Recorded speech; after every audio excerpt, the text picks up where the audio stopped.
ఈ మధ్య కాలంలో టాలీవుడ్, కోలీవుడ్, బాలీవుడ్ అని లేకుండా కంప్లీట్గా సినిమా డైరెక్టర్లందరూ కూడా మన పురాణ ఇతిహాసాల మీద పడ్డారు. పురాణ ఇతిహాసాల మీద, చరిత్ర మీద సినిమాలు తీస్తే బాక్స్ ఆఫీస్ బద్దలు కొట్టి కోట్ల రూపాయల లాభసాటి వ్యాపారం జరుగుతుంది. బాగా గిట్టుబాటు అవుతున్నాయి ఇలాంటి సినిమాలు. వీళ్ళకి ఇలాంటి సినిమాలు తీస్తున్నారు. మంచి లాభసాటి వ్యాపారం ఇది. మన హిందువులకి ఇలాంటి సినిమాలు వచ్చినప్పుడే మనం హిందువులు అనే విషయం గుర్తొస్తుంది. మనం ఇంట్లో రామాయణం పెట్టుకోము, చదవము, భారతం పెట్టుకోము, భాగవతం పెట్టుకోము, భగవద్గీత అసలు చదవము. మనకి గట్టిగా భగవద్గీత ప్రథమ అధ్యాయం అర్జున విషాద యోగంలో 5 శ్లోకాలు రావు మనకి. హిందుత్వ పరిరక్షణ, హిందూ ఐక్యత పేరుతోటి ఇలాంటి సినిమాలు వస్తే మొదటి రోజే ఎగబడి వెళ్ళి చూడాలి, 4 రోజుల తర్వాత మర్చిపోవాలి. కాబట్టి సోషల్ మీడియా ఇన్ఫ్లుయెన్సర్స్, యూట్యూబర్స్ ఎవరైతే ఉంటారో ఇలాంటి సినిమాల గురించి విశ్లేషణలు అందిస్తూ వీడియోలు చేయాలి. చేస్తే మాకు వ్యూస్ వస్తాయి. కాబట్టి మేము కూడా చేసుకుంటున్నాం. హిందూ ఐక్యత, హిందూ పరిరక్షణ అంటే ఇదేనండి, వేరే ఇంకేమీ లేదు. ఉన్నది ఉన్నట్లు యథార్థం మాట్లాడతాను నేను. ఈ మాటల వెనుక నా ఆవేదన కూడా కొంత ఉంది. ఈ ఆవేదన ఈ మధ్య కాలంలో నేషనల్ లెవెల్లో కొంతమంది వెలిబుచ్చుతున్నారు కూడా. ఇప్పుడు ఈ రామాయణ అనే ఒక సినిమా తీస్తున్నారు. ఆ సినిమాలో రాముడి క్యారెక్టర్ చేసిన వ్యక్తి రణబీర్ కపూర్ అనే బాలీవుడ్ హీరో.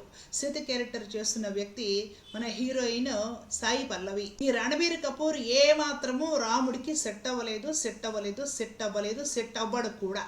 ఈ విషయం కూడా గతంలో రామాయణంలో రాముడి క్యారెక్టర్స్ చేసిన ఎంతో మంది వ్యక్తం చేస్తున్న అభిప్రాయమే. ఇంతకు ముందు పాత రోజుల్లో రామానంద సాగర్స్ వారు తీసిన రామాయణ, జై హనుమాన్ సీరియల్స్ గుర్తున్నాయా? ఆ సీరియల్స్లో అతి కష్టపడి రాముడి క్యారెక్టర్స్, ఇలాంటి పౌరాణిక క్యారెక్టర్స్ చేసిన సీనియర్ మోస్ట్ నటులు కూడా ఈ సినిమాలో రణబీర్ కపూర్ రాముడిగా సెట్ అవ్వలేదు అనేసి చెప్తున్నారు.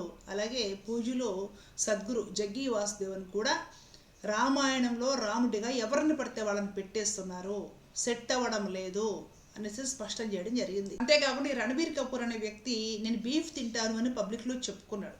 ఆవు మాంసం నేను బాగా తింటాను, నాకు చాలా ఇష్టము, నేను ఎక్కువగా తినేది అదే అని కూడా చెప్పుకున్నాడు. ఒక ఆవు మాంసం కూడా తినే వ్యక్తిని తీసుకొచ్చి రాముడి క్యారెక్టర్ ఇచ్చేసి రామాయణం తీయడం ఏమిటి అనేసి ప్రముఖుల నుండి విమర్శలు వస్తున్నాయి. గతంలో ఒకసారి రణబీర్ కపూర్ తింటూ మాంసం ముక్కలు చక్కగా నాక్కుంటూ ఏం సర్వ్ ఇచ్చారో ఒకసారి వినండి. I feel chicken is the soya food of non-vegetarians. I'm a mutton, paya, beef. Red meat. I'm a big beef guy. Duck. స్పష్టంగా ఇక్కడ చెప్పడం జరిగింది. మాంసాహారం తినడము తప్పని చెప్పడం లేదు. మాంసాహారం తీసుకున్న వాళ్ళు తీసుకుంటారు. ఇతడు స్పష్టంగా ఈ వీడియోలో ఏం చెప్తున్నాడంటే, నేను బీఫ్ తింటాను, I am a big beef guy, red beef ఇవన్నీ కూడా నేను చాలా ఇష్టంగా తింటాను, రెగ్యులర్గా తింటాను అని చెప్పుకున్నాడు. పశు మాంసము, ఆవు మాంసం కూడా తినే వ్యక్తిని తీసుకొచ్చి రామాయణంలో రాముడి క్యారెక్టర్ చేపిస్తే ఆ ముఖంలో సత్వగుణం ఎక్కడి నుంచి వస్తుంది? ఆ ముఖంలో మృదుత్వము, మర్యాదా పురుషోత్తముడు లక్షణాలు, దయా, జాలి, కరుణ, ధర్మం పట్ల విశేషమైన శ్రద్ధ, ఈ లక్షణాలన్నీ కూడా ఎలా ప్రతిబింబిస్తాయి, ఎలా రిఫ్లెక్ట్ అవుతాయి అని సద్గురు గారు క్వశ్చన్ చేయడం కూడా జరిగింది. It's an opportunity that you get to play the role of Rama. You better transform yourself. If you don't do that, when will you do it in your life? So, at the same time, there will be a certain unrealistic expectation. Well, I think, earlier on, there was N.T. Ramarao in the Telugu place, Andhra Pradesh and Telangana. People worshipped him as Krishna because he played in some 15 or 16 movies as Krishna. Everybody thought he's Krishna. And they just put up these huge cutouts of him playing the flute like this and standing, and he won the election outright. Swept the election. So, at one time it was absolutely so. Now I don't think it is so, but to some extent it's still there. If you act like Rama in a movie, then I expect at least you have some gentleness. That I wouldn't like to see you because somewhere it kind of hurts me.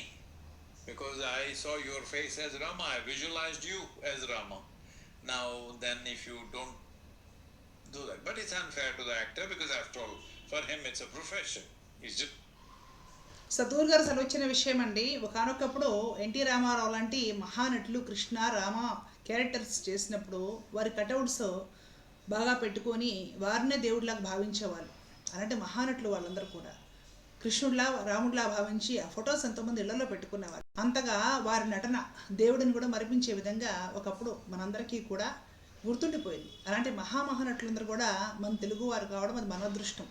Draupadi character అంటే ఇప్పటికి కూడా మహానటి సావిత్రి గారు గుర్తొస్తారు మనకు. నర్తనశాల, పాండవ వనవాసం ఇత్యాది సినిమాలలో ద్రౌపది అంటే ఇలాగే ఉంటుందేమో అన్నట్లుగా మై మరిపింపు చేసిన మహానటి సావిత్రి గారు. రాముడు, కృష్ణుడు, వెంకటేశ్వర స్వామి అంటే సాక్షాత్తు ఎన్టీ రామారావు గారిలాగే ఉంటారా అన్నట్లుగా అంత అద్భుతంగా ఆ ముఖంలో ఆ స్పష్టమైన సాత్వికత, దయ, ఔదార్యము, ప్రేమ, ధర్మము ప్రతిబింబించే విధంగా ఆ మర్యాద పురుషోత్తముడు లక్షణాలతోటి ఎన్నో గొప్ప క్యారెక్టర్స్, అతి గొప్ప సినిమాలు నిర్మించి దాంట్లో యాక్ట్ చేసి ఎన్టీ రామారావు గారు ఒక మహానటుడిగా తెలుగువారి గుండెల్లో ఒక దేవుడిగా నిలిచిపోయారు. అలాగే పౌరాణిక క్యారెక్టర్స్ చేయాలంటే మనకి బాగా గుర్తొచ్చే పేరు మహానటుడు ఎస్వి రంగారావు గారు. అలా డైలాగ్స్ చెప్పడం ఎవరి వల్ల కాదు, అంత గొప్పగా యాక్ట్ చేయడము, అలా పద్యాలు చెప్పడం ఎవరి వల్ల కాదు.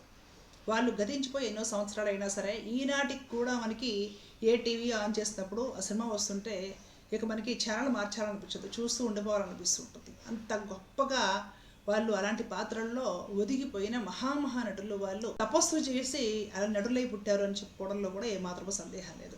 ఇవాళ రాముడి క్యారెక్టర్స్ చేస్తున్న వాళ్ళు, సీత క్యారెక్టర్స్ చేస్తున్న వాళ్ళు, పౌరాణిక క్యారెక్టర్స్ చేస్తున్న వాళ్ళని ఎవరూ పట్టించుకోవట్లేదు. కొత్త సినిమా వచ్చినప్పుడు 4 రోజులు చూస్తున్నారు, ఆ తర్వాత అందరూ వదిలేస్తున్నారు. ఆ తర్వాత ఆ సినిమా వస్తే కూడా ఛానల్ తిప్పేస్తున్నారు.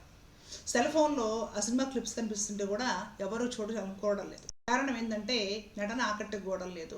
కారణం ఏంటంటే వాళ్ళ పాత్రోచిత్యమైన ఈ ఆహార్యం, గెటప్ ఏదైతే ఉంటుందో అది కూడా రాముడికి తగ్గట్లుగా లేదంటే పౌరాణిక పాత్రలకు తగ్గట్టుగా లేదు. చాలా ఎబ్బెట్టుగా ఉంటుంది. ఆ హీరోయిన్కి సీతగా యాక్ట్ చేయడం రాదు, ఆ హీరోకి రాముడిగా యాక్ట్ చేయడం రాదు.